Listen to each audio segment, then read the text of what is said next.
पति पत्नी दलदल में फंसे हुए हैं और दम तोड़ रहे हैं और दुख की बात यह है कि पति निक को एक जहरीले सांप ने काट लिया। आजकल दो लोगों के बचने की एकमात्र उम्मीद यह है कि वे स्वनिर्मित रस्सी का उपयोग करके किनारे के बड़े पत्थर को पकड़ सके, लेकिन अफसोस रस्सी की दूरी अब भी पर्याप्त नहीं है। जब दोनों जीवन पर संदेह करने लगे तभी शाओमेई अचानक विचार आया कि रस्सी केवल 1 मीटर कम है जिससे वह विशाल पत्थर तक पहुंच सके, लेकिन वह बड़ी सांप तो 1 मीटर से बड़ी थी, उसे पूरी तरह से रस्सी की तरह इस्तेमाल किया जा सकता है। आखिरकार वह काफी मोटी और मजबूत है और टूटेगी भी नहीं। लेकिन निक को कोई उम्मीद नहीं थी। वह बड़ी सांप को गोली लगी थी, शायद अब तक वह कई किलोमीटर दूर जा चुकी होगी, लेकिन शाओमेई मानती थी कि बड़ी सांप अभी भी आसपास है क्योंकि यहाँ उसके अंडे भी है, वह इतनी आसानी से नहीं जाएगी। इसलिए शाओमेई ने बगल में पड़ी वांग दूरबीन का किनारा साफ करने के बाद वह ध्यान से आसपास देखना शुरू करती है और सच में एक बड़े पेड़ के पास एक बड़ी सिकुड़ी हुई सांप दिखाई देती है। लेकिन इस समय निक इतना कमजोर हो गया है कि बेहोश हो गया है। यह काम केवल शाओमेई को ही करना होगा। बड़े सांप को आकर्षित करने के लिए वो पास की चीजें उठाकर लगातार बड़े सांप की ओर फेंकती है। गुस्से से भरा बड़ा सांप इसे बर्दाश्त नहीं कर पाता और दलदल की ओर रेंगने लगता है। लेकिन जब छोटी मई ने बड़ी मुश्किल से शिकार की बंदूक उठाकर गोली चलाने की योजना बनाई तो उसने देखा कि बड़ा सांप फिर से गायब हो गया है। वह तुरंत डर से घिर गया, हर जगह तलाश करने लगा पर सांप का कोई अता पता नहीं था। बिना जाने सांप पहले ही उसके पीछे घूम चुका था।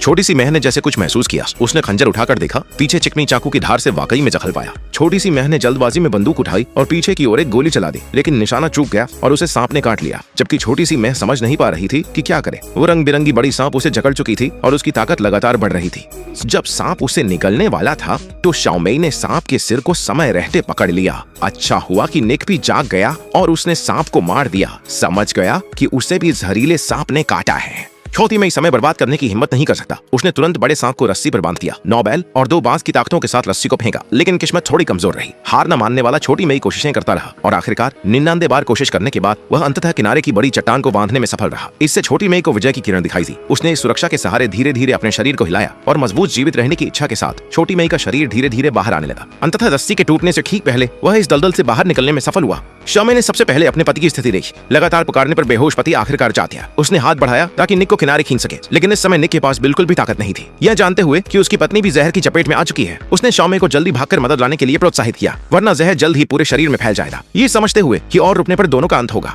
दूर शाओमेई को अपने पति को छोड़कर अकेले बचकर भागना पड़ा, लेकिन ज्यादा दूर नहीं दौड़ पाया। उसके शरीर में जहर ने असर दिखाना शुरू कर दिया और भ्रम उत्पन्न होने लगे। लगभग गलती से फिर से दलदल में कदम रख दिया, लेकिन उसने समय रहते अपने पैर बाहर खींच लिया, जिससे त्रासदी दोबारा घटित नहीं हुई। शाओमेई जहर के हमला को सहते हुए लड़खड़ाते हुए मुख्य सड़क की ओर बढ़ा। इस तरह न जाने कितनी देर तक चलने के बाद वह अंततः एक सड़ी छत पर पहुंच गया। शायद यह भगवान की कृपा थी कि ठीक उसी समय एक एम्बुलेंस वहां से गुजर रही थी और बचाव कर्मी तुरंत नीचे उतरकर जांच करने लगे। शाओमेई ने बस जंगल की दिशा में देखा और तुरंत ही सभी लोग समझ गए और जल्दी से निक को बचाने में जुट गए। सबकी बड़ी खोज के बाद आखिरकार निक को नाजुक हालत में बचा लिया गया। इस अनुभव के बाद शाओमेई अब कभी भी अपने पति की हत्या करने का विचार नहीं करेगी और दोनों का संबंध और भी मजबूत होगा। सबसे पहले पार्ट 2 देखने के लिए लाइक और सब्सक्राइब करो और कमेंट में लिखो पार्ट 2।